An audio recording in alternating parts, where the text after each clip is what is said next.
Hallelujah and praise the Lord. मैं हूं Sanjay Solomon और मैं लाया हूं आपके लिए परमेश्वर की आवाज़। आज के लिए और आपके लिए ध्यान से सुनिएगा।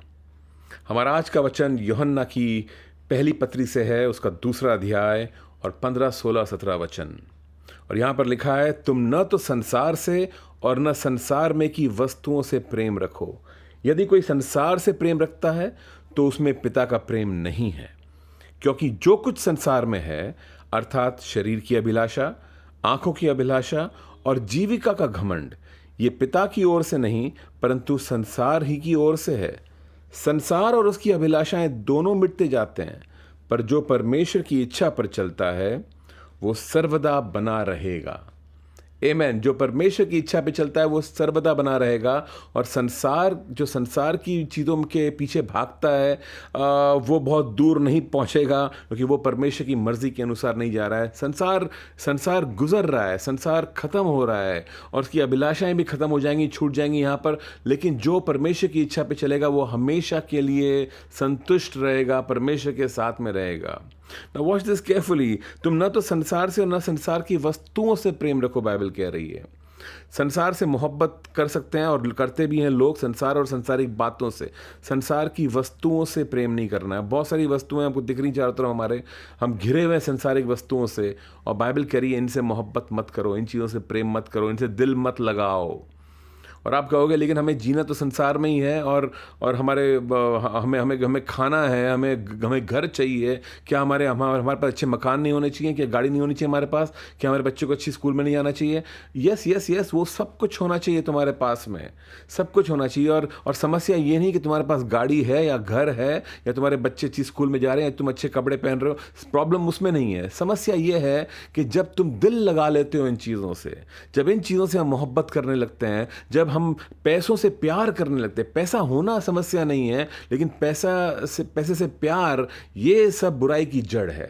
यहीं पर सारी समस्या खड़ी होती है। और पैसे से प्यार का मतलब ये है कि हम पैसे से इतना लगाव हो जाता है कि हमें अब डर लगने लगता है कि पैसा नहीं रहेगा तो मेरा जीवन खत्म हो जाएगा, मैं खत्म हो जाऊंगा। अब सारा हमारा भरोसा हमारे पैसों पे होता है, हमारी नौकरी पे होता है, हमारे घर पे, मकान पे होता है। हम में से कितनों में यही इच्छा होती है कि कम से कम एक मकान तो बन जाए हमारा, तो हम सुरक्षित हो जाएंगे। और ये जो डर है हमारे अंदर कि हमारी सुरक्षा हमारे मकान से जुड़ी हुई है, हमारी सुरक्षा मकान से नहीं परमेश्वर से जुड़ी होनी चाहिए। और इसका मतलब ये नहीं कि मकान नहीं होना चाहिए। जब हम परमेश्वर पे भरोसा करते हैं तो वो मकान का भी इंतजाम हो जाएगा। लेकिन मकान पे भरोसा नहीं हो सकता है हमारा, पैसों पे भरोसा नहीं हो सकता है, इन चीज़ों से लगाव नहीं हो सकता है। और तो और बाइबल के हमें समझा रही है कि शरीर की अभिलाषा, आंखों की अभिलाषा और जीविका का घमंड, इन चीज़ों से बच के रहो। शरीर की अभिलाषाओं कोई अंत नहीं है। हमारी शारीरिक ज़रूरतें इतनी ढेर हैं, ये चलती रहती हैं और कभी तृप्त नहीं होती हैं। और हम इनके पीछे जितना भागेंगे उतना और भागेंगे और भागते ही रहेंगे इनके पीछे। मतलब इतने बिजी हो जाएंगे इन चीज़ों के पीछे जाते जाते, कोई अंत नहीं है इसका। आप एक घड़ी खरीदते हो, आज आपको कल नई घड़ी चाहिए। आप एक फ़ोन लेते हो, आप कल एक नया मॉडल आ जाता है, और कोई अंत नहीं है इसका। आप हमेशा चाहोगे, कुछ समय के बाद में आप एक दौड़ में आ जाओगे, आप एक रेस में आप शामिल हो जाओगे कि कोई नई चीज़ आई है मार्केट में, आपको तुरंत वो नई चीज़ चाहिए। फिर आप कंपटीशन में आ जाओगे कि पड़ोसियों के पास में कौन सा टीवी है, कितना बड़ा टीवी है, और मेरे घर में भी उतना बड़ा होना चाहिए कम से कम। फिर बाकी के लोग कौन से किस तरह के मकानों में रह रहे हैं, और मुझे भी उस तरह के मकान में जीना है। और ये कंपटीशन चलता रहेगा। उनके बच्चे कौन सी स्कूल जा रहे हैं, मेरे बच्चे कौन सी स्कूल जा रहे हैं, ये कंपटीशन लगातार चलता रहेगा। परमेश्वर बोल रहा है इन चीज़ों में मत फंसो। क्यों? क्योंकि अगर तुम संसार की चीज़ों के पीछे भाग रहे हो और तुम्हारा दिल इसमें लग गया है, तो तुम्हारे अंदर पिता की मोहब्बत नहीं है। That is important. ये ज़रूरी है समझना कि अगर मैं संसार की चीज़ों के पीछे भाग रहा हूं तो मैं पिता के प्यार को समझा नहीं हूं। मैं जब संसार की चीज़ों के पीछे भागता हूँ तो मेरा ऐलान दरअसल ये है कि मेरे को पता नहीं है कि पिता देगा कि नहीं देगा, मैं हासिल कर लेता हूँ, यहीं पे मेरी सुरक्षा है। लेकिन जिसके अंदर पिता का प्यार है, वो जानता है कि मेरा पिता इतनी मोहब्बत करता है मुझसे कि वो मेरी देखभाल कर सकता है। मुझे डरने की ज़रूरत नहीं है, इन चीज़ों से दिल लगाने की ज़रूरत नहीं है। ये हो या ना हो, मेरा पिता मुझको संभाल सकता है। ये है पिता की मोहब्बत। ये मोहब्बत मुझे सुरक्षित करती है।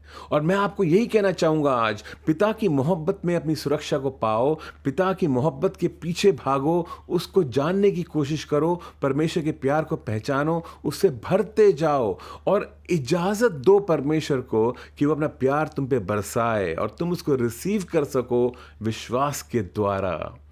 भरोसा करो उसके ऊपर कि तुम्हारे बुढ़ापे में भी तुम्हारा रिटायरमेंट फंड तुम्हारी देखभाल नहीं करने वाला है, लेकिन तुम्हारा परमेश्वर तुम्हारी देखभाल करने वाला है। ये भरोसा परमेश्वर के ऊपर, और वो यही चाहता है परमेश्वर तुम्हारा। अगर वो खुदा है तो वो सब कुछ कर सकता है तुम्हारे लिए, अगर वो खुदा है तो।